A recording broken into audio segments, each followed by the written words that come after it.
All right, let's dive in. Today, we're tackling something, well, pretty American, I guess you could say. Yeah. This idea of America being the land of the free. We got a ton of comments on that Reddit thread you shared. Yeah, it's a loaded one, for sure. Definitely sparks some debates. So let's unpack it, right? We've got this stack of articles, historical text, all kinds of stuff. What's the real story behind this freedom thing everyone's talking about? Well, you hit the nail on the head when you said loaded. I mean, even the word freedom, right? It means different things to different people, different cultures, different experiences. True. And when it comes to America, well, a lot of folks jump straight to the history books. The Puritans coming over for religious freedom, the whole revolution against the British monarchy. It's a powerful narrative, for sure. And it's deeply embedded in how Americans see themselves. Oh, absolutely. That classic image of breaking free from tyranny, forging a new path, all that. But, reading through these comments, it struck me how some folks pointed out that freedom for those early Americans, well, it wasn't exactly universal. Yeah, you're right. Take the Puritans, for example. They wanted freedom, sure, but freedom to practice their own very specific version of Christianity. Tolerance wasn't exactly their strong suit. You think about it and it's like, whoa, things were pretty different back then. Someone even mentioned how Christmas was banned in some parts of America for like 2 centuries because of the Puritans. No Christmas for 200 years. That's wild. Yeah. It definitely makes you rethink that whole romanticized image of early America. It does, and it makes you think about the founding fathers too, right? Championing liberty, but also, owning slaves. It's like this early idea of freedom had some major blind spots. For sure. Huge blind spots. And it wasn't just slavery. Early American democracy wasn't exactly inclusive either, was it? Not at all. Voting was tied to land ownership, which meant a huge chunk of the population couldn't even participate in the system. It's like that saying, freedom for me, but not for thee. Seems like freedom back then was as much about setting up new rules that benefited a certain group as it was about escaping old restrictions. Yeah, that's a good way to put it. And it brings us to another layer of this whole discussion. Freedom to versus freedom from. It's a fundamental difference in how cultures approach this whole idea of being free. You mean like how America really emphasizes individual liberty, limited government, all that, while in a lot of European countries, there's more focus on like social structures that provide healthcare, safety nets, that kind of thing. Exactly. 2 different approaches, each with its own set of values and trade-offs. So in America, it's less about the government providing a safety net and more about the individual having the freedom to, take risks, succeed, or fail on their own terms. Right. And that actually connects to a point that several people raise in that Reddit thread, this idea that maybe America was a leader in civil liberties at one point, but now, well, other countries might be surpassing it in certain areas. Oh, yeah, a bunch of people were saying that. Like, now, some other developed nations offer more freedom in terms of social mobility, economic security, even personal expression. It is interesting, isn't it, how perceptions change? There was this one comment that really stuck with me, though. Someone said, if you have to keep telling yourself you're free, maybe you're not. Wow. It's like this idea of American freedom has become this mantra, almost to the point where it's hard to step back and see how things might not quite match up to the rhetoric. And that's why looking at the history is so important. I mean, Right. what was considered free 250 years ago? It's just different now. And what freedom looks like in America versus, say, somewhere in Asia or Europe. Completely different concepts. Okay, so we've got this historical backdrop, this tension between freedom to and freedom from, but we can't talk about freedom in America without bringing up the big one, right? The First Amendment. Freedom of speech. It's often held up as the defining example of American freedom, especially compared to countries with stricter laws around what you can and can't say. It's a huge point of pride for a lot of Americans, for sure. But even with something as seemingly straightforward as the First Amendment, is it really that simple? I mean, we have laws against hate speech, and all the debate around online content moderation shows that free speech has limits, even in America. Absolutely. It's way more nuanced than just saying we have the First Amendment, therefore we're the most free. Right. So is freedom of speech truly absolute anywhere? Or are there always trade-offs, like balancing free expression with security or, just keeping society from falling apart? That's the million-dollar question, isn't it? And it gets to the heart of what we're trying to figure out here. What does freedom actually mean in America, both looking back at its history and in today's world? And what does it mean for you? If you're finding this as interesting as we are, hit that subscribe button and leave us a comment. We'd love to hear your thoughts. And if you're craving even more of these thought-provoking deep dives, head over to the Sean Paulage YouTube channel. It's a treasure trove of videos that'll get you thinking and questioning everything. Right, let's take a second to gather our thoughts. When we come back, we'll keep exploring this idea of American freedom, this time looking at how it's shaped by psychology and culture. So, another thing that kept popping up in those Reddit comments is this idea that America is free because of what you're allowed to do.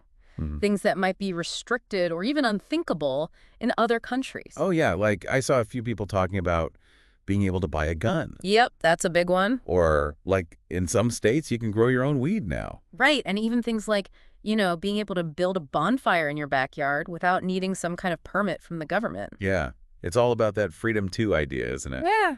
Exactly. Minimal government intervention, being able to do what you want on your own property, pursue your own ventures. But it's interesting, right? This perspective often kind of overlooks the potential downsides that can come with that kind of unrestricted freedom.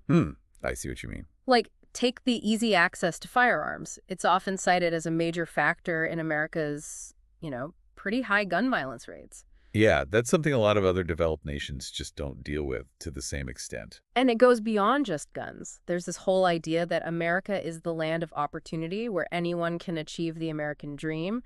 But that narrative often doesn't acknowledge the reality for a lot of people. Yeah, like social and economic disparities. Exactly. I mean, some Americans might be celebrating their freedom to start businesses and make a ton of money, but at the same time, you've got tons of people struggling with things like healthcare, affordable housing, even just getting a decent education. Right, and those are all things that can really hold someone back, even if they're working their butts off. It makes you wonder, is it really freedom if your choices are limited by, systemic issues?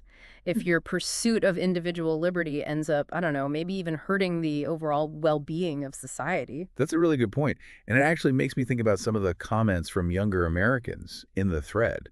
I noticed a lot of them seemed kind of, I don't know, disillusioned, like questioning this whole idea of American exceptionalism that they've been taught. It's fascinating, isn't it? That shift in perspective. Yeah, like they're starting to realize that freedom might not be as, absolute or uniquely American as they thought. It makes sense, though. I think it's actually a healthy sign. Really? Yeah, because we need critical thinking, right? Especially these days when everyone's bombarded with information, different ideologies, all that. Just blindly accepting a slogan like land of the free without really examining what it means, what the trade-offs are, well, it can lead to a pretty distorted view of the world. It's like that saying, the unexamined life is not worth living.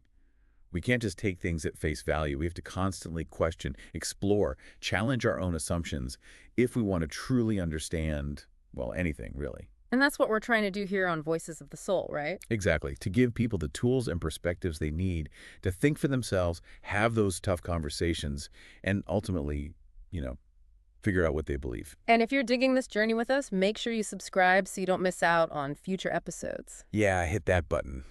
And if you're looking for even more to chew on, stuff that really makes you think, head over to the Sean Paulage YouTube channel. You'll find tons of videos that'll keep you engaged and coming back for more.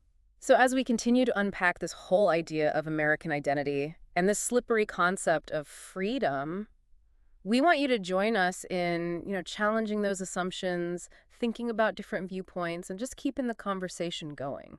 All right, let's take a quick break to digest all this.